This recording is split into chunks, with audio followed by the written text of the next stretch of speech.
21 वर्ष लहान तरुणीशी केलं लग्न. रात्री घडलं असं काही की पतीचा मृत्यू. भयंकर प्रकार. बेडवरच सुन्न पडला. कारण जाणून हादराल.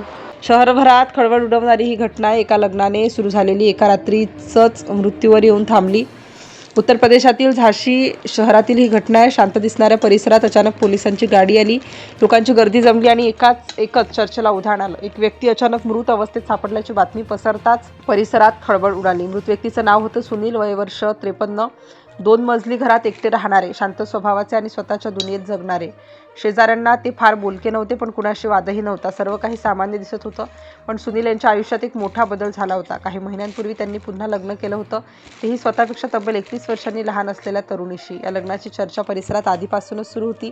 32 वर्षांची ज्योती घटस्फोटीत, 7 वर्षांची मुलगी. आयुष्य पुन्हा नव्याने सुरू करण्याचा तिचा निर्णय होता. सुनील आणि ज्योतीची भेट झाली आणि दोघांनी लग्न करण्याचा निर्णय घेतला. वयातील मोठं अंतर पाहून सुरुवातीला ज्योती थोडी साशंक होती, पण सुनील यांनी तिची आणि तिच्या मुलीची जबाबदारी घेण्याचं आश्वासन दिलं. शेवटी ज्योतीने होकार दिला आणि दोघांचं लग्न पार पडलं. लग्नानंतर सुरुवातीचे काही दिवस शांततेत गेले. दोघंही एकत्र राहत होते. शेजाऱ्यांना सगळं सुरळीत चाललं असल्याचं दिसत होतं, पण आतून काहीतरी बिनसलं होतं. लग्नानंतर काही दिवसांनी ज्योतीला एक गोष्ट समजली. सुनील यांना दारूचं गंभीर व्यसन होतं. सुरुवातीला तिने दुर्लक्ष केलं, पण हळूहळू हा विषय घरातील वादाचं कारण बनू लागला. दररोज रात्री उशिरा घरी येणं, दारू पिऊन गोंधळ करणं, मग शांत बसणं, हे सगळं वारंवार घडू लागलं.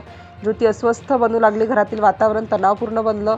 एका रात्री सुनील घरी आलेच नाही. ज्योतीने रात्रभर वाट पाहिली, फोनही लागला नाही. सकाळी ते घरी आले तेव्हा वातावरण तणावपूर्ण झालं. त्यावरून दोघांमध्ये जोरदार वाद चालू झाला. आवाज इतका वाढला की शेजाऱ्यांनाही ऐकू येऊ लागलं. रागाच्या भरात ज्योतीने घरातील दारूच्या बाटल्या उचलल्या आणि सिंकमध्ये ओतून टाकल्या. हा प्रसंग सुनील यांना सहन झाला नाही. ते काही वेळ शांत राहिले, पण घरातील वातावरण पूर्णपणे बदललं होतं. त्यानंतर दोघांमध्ये संवाद कमी झाला. काही दिवस शांततेत गेले, पण आतून काहीतरी सुरू होतं. शेजाऱ्यांनीही सांगितलं की त्या घरात काहीतरी तणाव असल्याचं जाणवत होतं. 21 जूनची सकाळ. दिवस साधाच होता. ज्योतीने चहा बनवला. सुनील शांतपणे बसले होते. कुठलीही चर्चा नाही, कुठलाही वाद नाही. चहा दिल्यानंतर सुनील घराबाहेर जाऊन बसले. ज्योती घरातील काम करत होती. सर्व काही सामान्य वाटत होतं. काही वेळाने अचानक बाहेर हालचाल सुरू झाली. शेजाऱ्यांनी आवाज दिला. ज्योती बाहेर आली आणि जे दृश्य दिसलं ते पाहून ती हादरली. सुनील जमिनीवर पडले होते. त्यांच्याजवळ काहीतरी बाटली दिसत होती. शेजाऱ्यांनी तात्काळ त्यांना उचललं. घाईघाईने त्यांना रुग्णालयात नेण्यात आलं. डॉक्टरांनी उपचार सुरू केले, पण परिस्थिती गंभीर होती. काही वेळात डॉक्टरांनी धक्कादायक बातमी दिली. सुनील यांचा मृत्यू झाला होता. ही बातमी समजताच परिसरात खळबळ उडाली. लग्न, वाद आणि अचानक मृत्यू, सगळं काही संशयास्पद वाटत होतं. पोलीस घटनास्थळी दाखल झाले. चौकशी सुरू झाली. घराची तपासणी करण्यात आली. शेजाऱ्यांचे जबाब नोंदवले गेले. ज्योतीचा जबाब घेतला गेला. तिने सकाळी काय घडलं ते सांगितलं. सर्व बाजूंनी तपास झाला. मग शेवटी धक्कादायक गोष्ट समोर आली. पोलिसांच्या प्राथमिक तपासात समोर आलं की सुनील यांनी विष प्राशन केलं होतं. वैवाहिक वाद आणि मानसिक तणावामुळे त्यांनी आत्महत्येचा मार्ग स्वीकारल्याची शक्यता पोलिसांनी व्यक्त केली. तरीही पोलीस या प्रकरणाचा सखोल तपास करीत आहेत.